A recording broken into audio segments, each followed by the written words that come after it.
All right, I'm here with Derek Ty. Hey, Derek.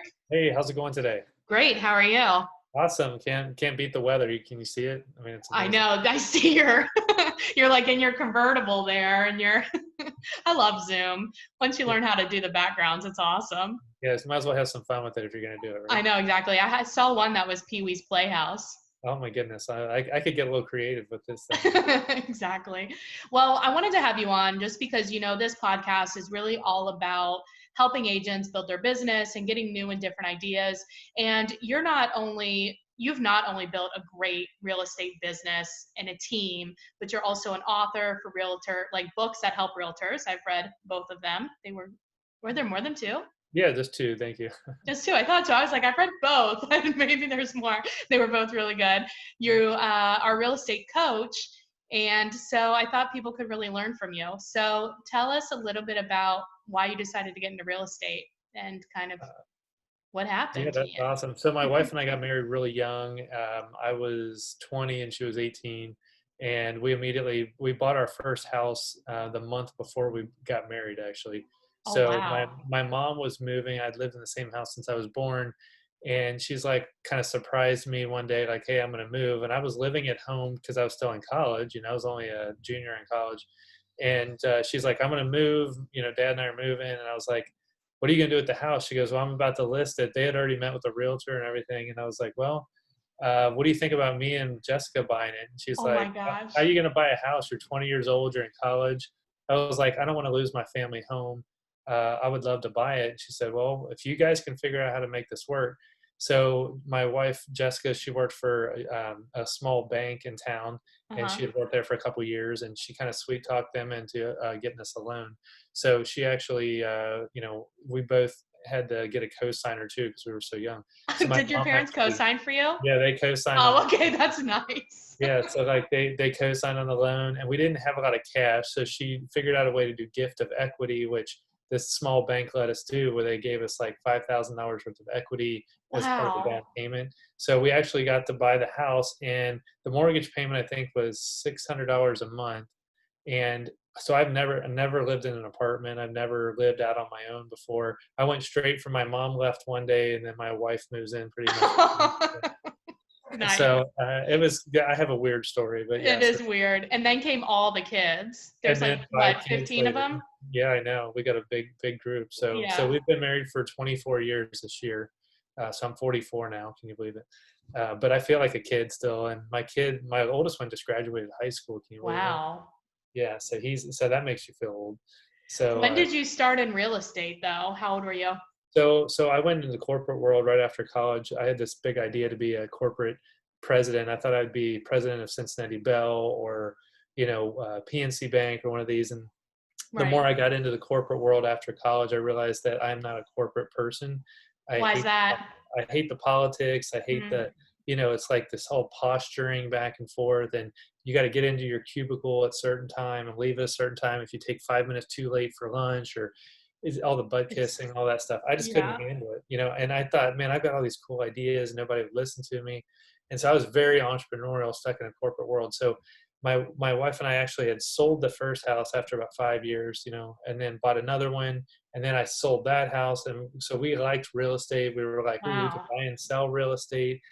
And after a couple experiences with other agents, they weren't terrible people by any means, but I just thought, you know what, this isn't that hard. I can do this, and I love real estate. So my wife Jessica actually got her license first in 2000. Well, she completed all the classes to do it, and then we had our first son actually premature, Oh. and she was scheduled to go in to get her license exam like the week before she delivered the baby. So Oh my she gosh. just stopped and she put it on hold. Well, I'm like, well, one of us should get our license. So I went and got my schooling done and then got my license. So I was actually a commercial loan officer for US Bank in 2004. Spent my first 6 months as a part-time agent, and I developed a lead generation system that nobody else had in 2004. I was using Google pay-per-click, Ask Jeeves. That Oh tells you my my gosh, I age. Yeah, remember Jeeves.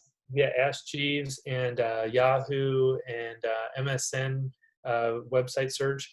But I had Cool. figured out how to do pay-per-click advertising in 2004, and I redirected the Cincy MLS site was a public site. You could go on there and get listings.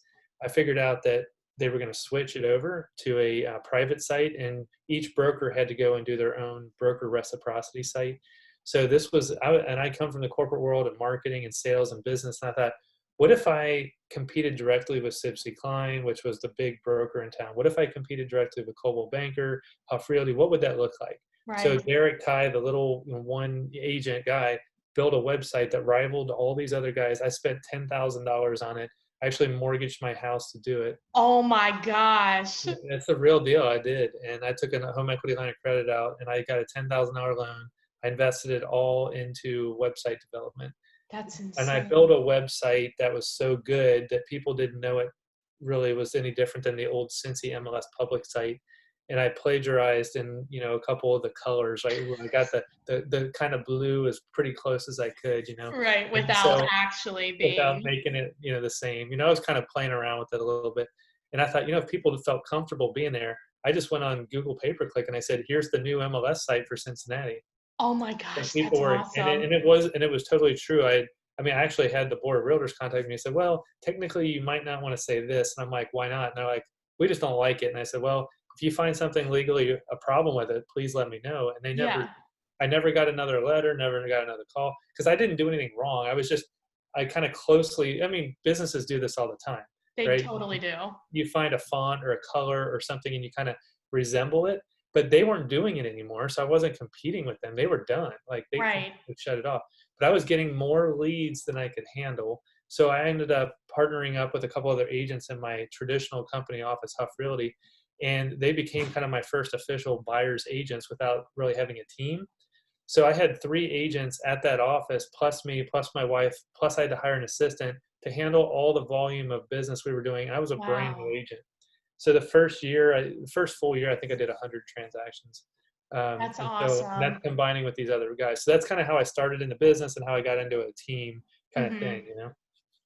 That's cool. And then talk to us about, because did you coach first or were you writing your books first? So basically, the kind of coaching side of it for me was, the more and more deals I started doing, the more agents I needed to hire on the team, and I kind of Right. felt like this, the best way to do it was to basically give them kind of like these new buyers agents, kind of like, my coaching kind of. It wasn't really an official program, but the Right. more and more I mentored agents, the more success they had.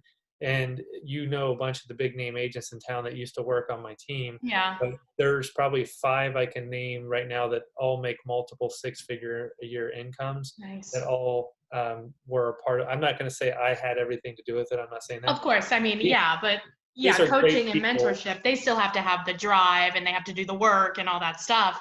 But like Exactly. until we've had coaches before and it's like until, and we both are coaches. So it's like until a coach or somebody opens your mind to the possibilities, it's like you might not, even though you have the drive, you might not be able to see that vision for yourself. Well, I kind of look at it this way too. Like you think about like a lot of people have a toolkit at home. You have a screwdriver and a hammer and a saw. Right. And if someone doesn't teach you how to use those tools in what order and how to use them, you have the tools, you have the project.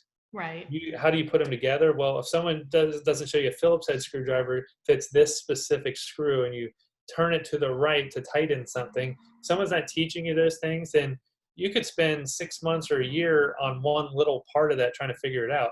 Now, Right. obviously that's a dumb example, but the point is there's a million tools in our toolbox as real estate agents, CRMs and marketing and advertising Mhm. and, do you do events? Do you not do events? Do you go to home inspections? Do you not? All those decisions that you guys have on your podcast all the time, those little things have to be taught, or you Right. have to fail through them several times, which is the painful way to do Well, the coaching like shortens the process. So it. you're either going Exactly. to be like, regardless, like you yourself are going to be successful or not. And if you're going to be successful and you have a coach, you'll be successful quicker. And if you're going to fail and you have a coach, you will fail quicker. Yeah, you and you know? kind of want to discover those things as sooner or later. Think about all the Agreed. lessons that you wish you could go back in and learn 16 years ago and not have to go through all those. And you're like, oh my gosh, that would have been amazing if I didn't have to experience that. Right. Now that it all makes up who you are, but that's why people hire coaches. Yeah. What is the book called again? The Well, first the one? first one was called The Lord's Prayer for Entrepreneurs. Okay. And then the second one was The 7 Levers for Success in Selling Real Estate. Yeah, that's the most recent one. That Yeah. one I was really helpful. Like if you're a newer agent, that was very like down meat and potatoes, like do this. Yeah, I Ta-da. don't mess around too much in the books. I kind of just, Yeah. I've read books that are like 10 times longer than they need to be, and they keep reiterating the same thing over, It's the and you're like, same, okay, right? I get the point. Let's move on to the next topic. But I'm the kind of person I have to read every page. Like I get like in my like left to right, top to bottom. I got to read every page. That's just my Right. personality. So I'm like, don't waste my time. Just tell me what I need to hear. Don't tell me anything extra. If I need to go to your website to learn something more, I will. But don't keep Right. repeating the same point over and over and over. Yeah, I agree. So we'll either put the link like probably in the comments or something or in the post. So if Mhm. people want to get the book, they can. It's Yep. really helpful. Thank you. So now you moved, like you were at Keller Williams for like a long time and you just moved over to eXp. What prompted that move? Well, as you know, I was an investor at Keller Williams, and Right. that took me years to achieve, like both mentally, physically, prayers, like everything else, like time, like favors with people, like to get the opportunity to actually be an investor at Keller Williams is actually really, really hard. So I'm very appreciative that I had that opportunity, that I went through Mhm. that. It wasn't at the end of the day. I think you have to align with other people, and you have to Right. have the same kind of vision and worldviews and ways of doing things. And I don't think anyone on the team that I left is a bad person. I don't think anyone there was doing anything bad. It was just not exactly the way I would want to conduct a business. And Mhm. again, these are great business people, and they're going to make a lot of money, and they're profitable. So I left a growing, thriving organization for a brand new startup kind of thing to start on my own EXP, right? So Right. in a lot of ways on paper, it makes no sense. Like why? And I'm getting all these phone calls, Derek. EXP is a great company, but why'd you leave this thing that you had? You had the perfect storm over here. Right, exactly.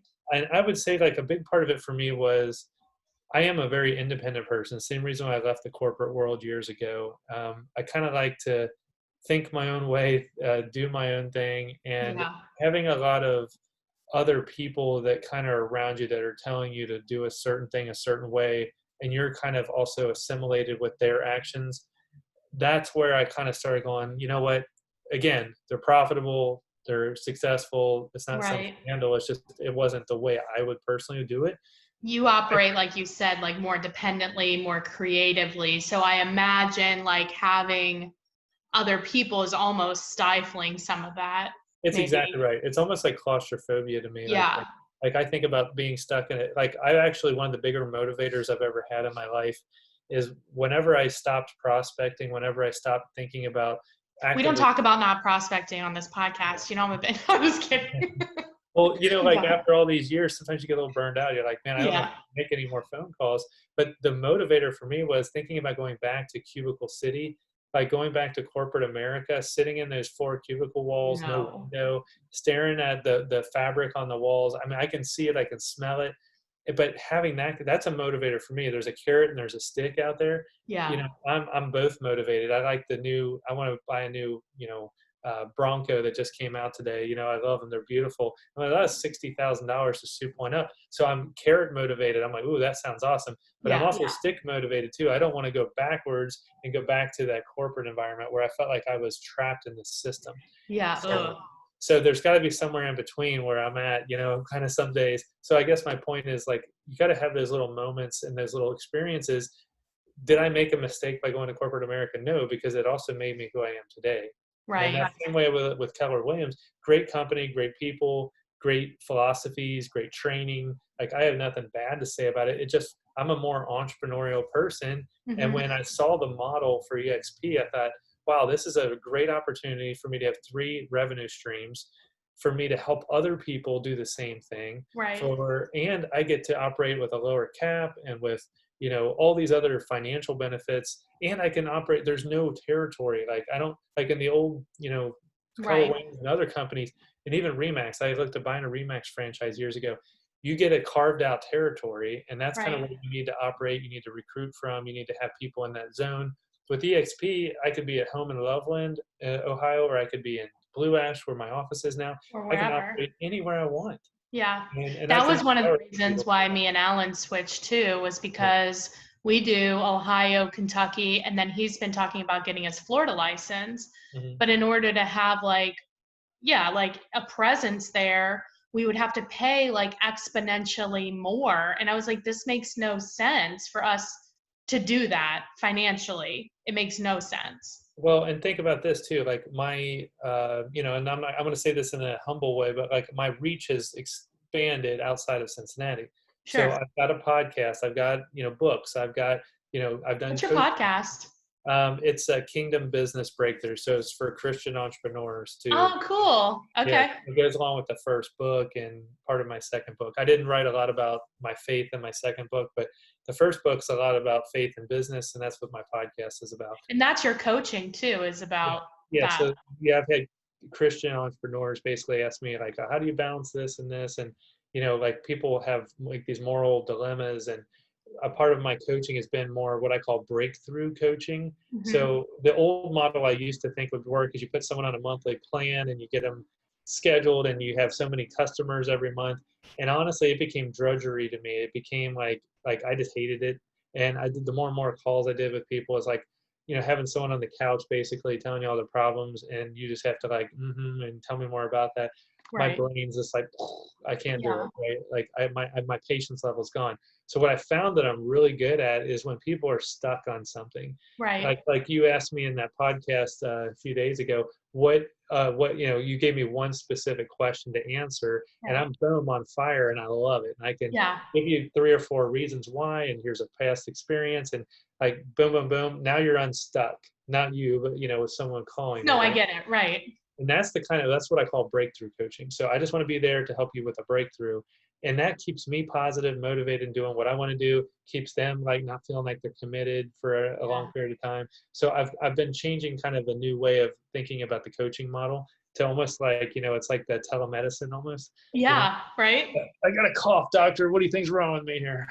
I like it because that, yeah, no, that makes a lot of sense. It's like, yeah, whenever you are stuck, you just want to have that person or the people that you can like reach out to, and who better than your coach that knows you, that, you And know, that's what I'm doing. I have my own coach too. And I'll give you an example. of So course you do. We all do if we're coaches. exactly. So this guy does the same model, and I think that's part of the, I kind of plagiarized it, like I told you from earlier. I don't mind plagiarizing stuff, but basically it's rip off and duplicate R&D, right? Right. So, so he lets you pay whatever you feel like his services are worth per month as a retainer. Literally, Okay. it just comes out automatically once a month, and whenever you need him, you schedule a calendar appointment with him for 45 minutes. You hash through your issue, and then you're gone again. Whether that's once a week, once a month, That's and awesome. people don't abuse it. They like, they respect this guy and his time. So I'm not going to tell you what I pay per month, but let's just say it's, I don't know, let's just use a number, $1,000. If I paid $1,000 a month to him, that's not my number, but let's just say it was, Yeah. then maybe I feel like that's worth 3 calls a month Right. in my mind. Or maybe I think it's worth one breakthrough call for 20 minutes, or maybe the one tip he gives me in 15 minutes pays for that. But I kind Right. of like, and I'm not saying that everyone should have that model, but I'm saying it's worked for me and this coach over the Yeah. last 2 years. He's gotten me unstuck. He gets this monthly retainer. I haven't talked to him for 4 months because Yeah. I haven't felt like I was stuck and I really required anything. Now Right. I've got a call scheduled with him. It took me, now he's really popular. So it took me 2 weeks to get on his calendar, but now I've got this call coming up in 2 weeks. I have another business coach I do the same thing with. I gave him a large chunk of money for an annual membership into his program. Yeah. I've only had like 3 coaching calls with this guy in 2 years. Oh, But, wow. but the 2 hours I've spent with him on the phone have changed my life. That's awesome. So, and that's a very expensive per hour call. Well, I'm It just gonna, is, but you're right. It's about finding the right fit for what you're going through. And that does ebb and flow. So like when they call me and talk about coaching, like sometimes our coaching is not a good fit. Maybe yours would be a good fit, or maybe Monica's is a good fit, or like whoever, right? But it's like matching those where people with where they are in their business and what they're looking to accomplish. exactly. I was with Maps Coaching. I was paying $1,000 a month, and my coach was like one of the best coaches in the entire system. She became like a supervisor and all this stuff.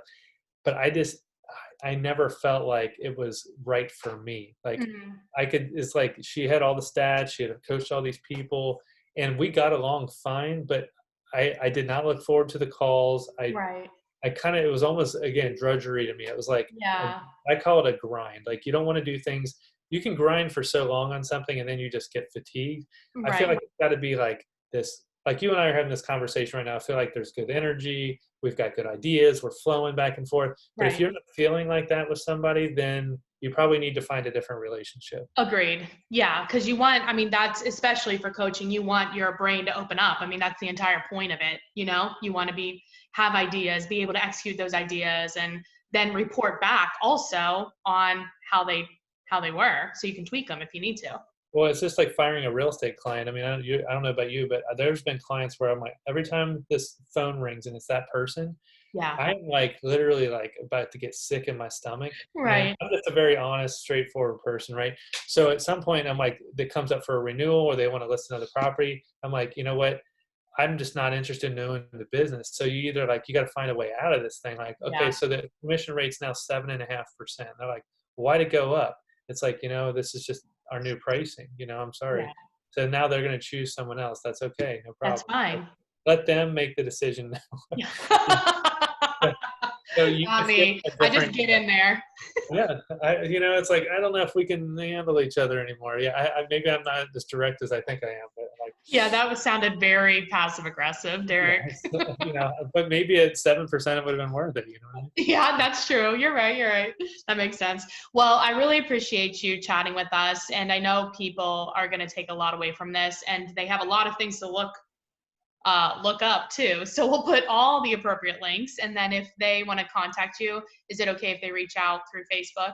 Oh, sure, Facebook's Okay. fine or any other way. LinkedIn, Yeah. whatever.